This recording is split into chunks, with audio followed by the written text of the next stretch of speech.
warahmatullahi wabarakatuh. Kami dari kelompok 2 Profesioners Tikes Mandala Waluya Kendari akan menampilkan penyuluhan tentang penyakit rheumatoid arthritis atau penyakit rematik. Sebelum kami menampilkan videonya, izinkan kami untuk memperkenalkan diri terlebih dahulu. Saya atas nama Sunarti berperan sebagai masyarakat. Saya atas nama Kasri Setiawati berperan sebagai masyarakat. Saya Sumarlina berperan sebagai masyarakat. Saya Rusmeti Panikasari berperan sebagai moderator. Saya sebagai Ibu Tuti Aryani berperan sebagai pemateri. Saya Weci berperan sebagai masyarakat. Assalamualaikum warahmatullahi wabarakatuh. Waalaikumsalam warahmatullahi wabarakatuh. Gimana kabarnya ibu semua baik? Alhamdulillah baik. Alhamdulillah, sebelumnya saya ingin memperkenalkan diri dulu. Nama saya Rusmeti Panikasari dan teman seprofesi saya Ibu Tuti.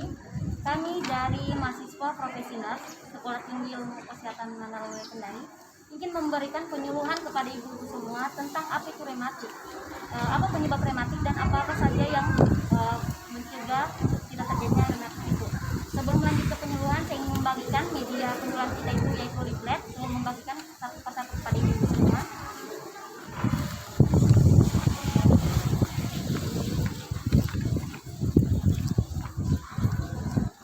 Untuk penjelasan lebih lanjut tentang rematik itu, saya persilakan kepada Ibu Tuti Aryani untuk menjelaskan tentang rematik itu. Kepada Ibu saya persilakan.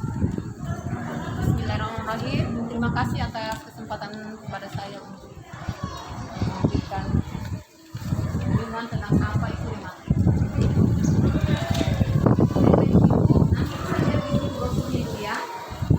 Apa itu rematik? Rematik adalah suatu peradangan pada sendi yang menyebabkan rasa sakit, bengkak, dan kaku pada persendian.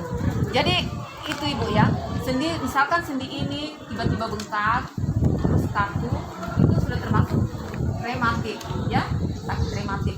Terus apa penyebab rematik? Penyebabnya ada dua ya, ada primer, ada sekunder ya ibu-ibu ya. Terus tanda dan gejalanya ini sini ada 4 ibu ya yang kami cantumkan di sini. Pertama, sendi terasa kaku di pagi hari. Jadi tiba-tiba ibu bangun, tiba-tiba kaku di sendinya, terasa kaku, itu ciri-ciri gejala rematik ya. Terus kedua, sendi bengkak tanpa sebab yang jelas. Kan biasa kalau sendi bengkak, kalau kecelakaan kan lain bengkaknya. Tetapi kalau tiba-tiba tanpa sebab yang jelas, tiba-tiba pagi kaku terus bagian sini bengkak bu ya. Sini bengkak itu termasuk juga gejala tanda-tanda daripada rematik. Terus geraknya terbatas. Terbatas artinya misalkan kalau mau pakai baju atau mau garuk sesuatu di gatal di belakang sini bu ya, terbatas nggak bisa begitu, terus terasa nyeri dengan di sini, berarti itu salah satu tanda-tanda gejala rematik ibu ya. Terus keempat, merasa nyeri pada persendian terutama di pagi hari dan membaik di siang hari. Jadi kadang itu rematik ibu kita dikena itu kalau pagi ya, pada saat bangun tidur ibu ya. Jadi kita lanjut pencegahan rematik. Pencegahan itu satu, kurangi makan daging. Bukan berarti kita dilarang makan daging sama sekali ya bu ya, tetapi mengurangi porsinya. Yang tadinya misalkan bisa sampai 3, makan rendang itu 3 kerat-kerat, bisa jadi dikurangi jadi 1 atau setengah saja bu ya. Terus kedua, kurangi konsumsi sayur bayam. Sayur bayam juga itu tadinya kita suka sekali makan sayur bayam, nanti bisa dikurangi lagi juga bu ya. Atau kalau sudah radangnya semakin meradang itu kakinya, bisa untuk dihentikan sementara waktu ya. Terus perbanyak konsumsi buah-buahan. Nanti ibu lihat di situ di media itu di leafletnya bu, ada buah pirnya, ada buah stroberinya, ada pepayanya, terus ada jambu, ada nanasnya juga bu ya. Nah terus keempat, memilih olahraga yang aman, selalu melakukan pemanasan sebelumnya, seperti lari pagi bu ya. Ibu bangun pagi-pagi lari-lari pagi, tetapi harus ada pemanasan dulu ya supaya ototnya tidak terasa nyeri. Terus kelima, terus berupaya mencapai dan mempertahankan berat badan ideal. Ada di sini tercantum berat badan idealnya berapa, sesuai daripada tinggi badannya ibu masing-masing ibu ya. Terus keenam, memperbanyak konsumsi makanan tinggi kalsium atau susu. Jadi kalau kita sudah usia tua, kadang kita sudah kena itu rematik, bisa kita minum susu yang berupa kalsium, yang berisi kalsium ya. Kita lanjut ibu-ibu ya, pengobatan mandiri rematik. Pengobatannya itu pertama, jangan ragu-ragu meminta bantuan orang lain kalau tiba terasa nyeri. Misalkan kita pagi hari terasa nyeri tiba-tiba tidak bisa mengangkat kaki, kita minta tolong sama anak atau suami atau saudara ibu-ibu ya. Terus kedua, tetap melakukan olahraga. Olahraga rutin setiap hari itu bisa menguatkan otot-otot sendi ya. Terus ketiga, gunakan alat bantu bila perlu.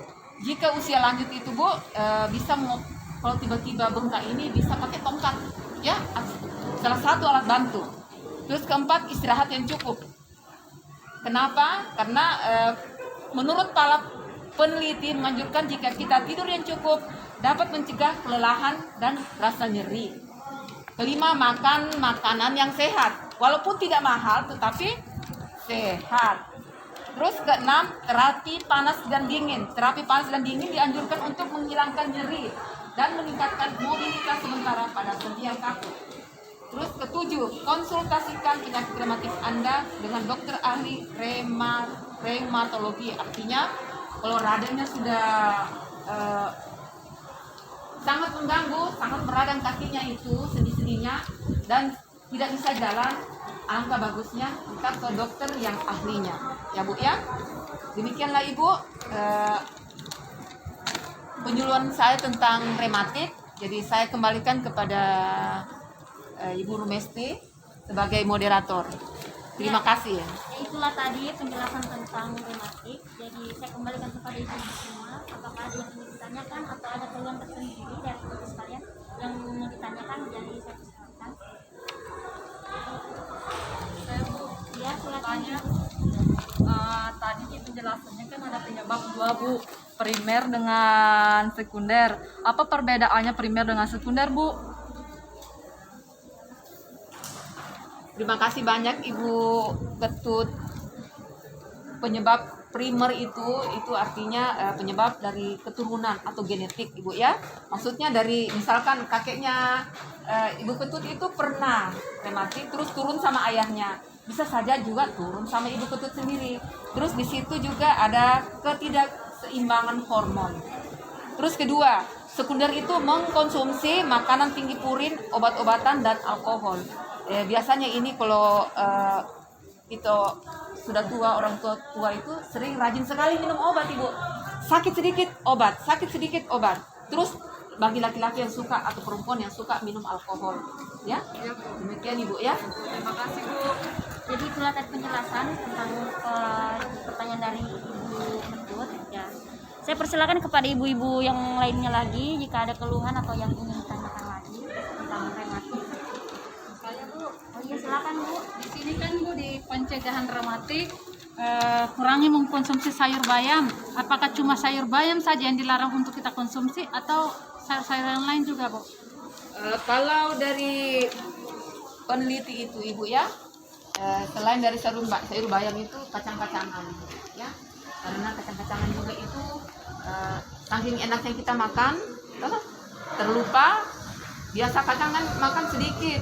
Kalau lagi di muka televisi itu Ibu makan sampai biasa setengah liter jadi makanya dibilang bukan berhenti tetapi dikurangi ya Bu ya. Dari kacang-kacangan juga bisa menimbulkan itu penyakit rematik Ibu ya, selain dari sayur bayam ya Bu ya. Ya, bagaimana Ibu jawaban dari teman-teman saya tentang makanan yang tadi penjelasan dari penyuluhan kami tentang rematik. Lebih dan kurangnya mohon maafkan. Wabillahi taufiq. Wassalamualaikum warahmatullahi wabarakatuh. Waalaikumsalam warahmatullahi wabarakatuh. Kelompok 2, lebih dan kurangnya mohon dimaafkan. Assalamualaikum warahmatullahi wabarakatuh.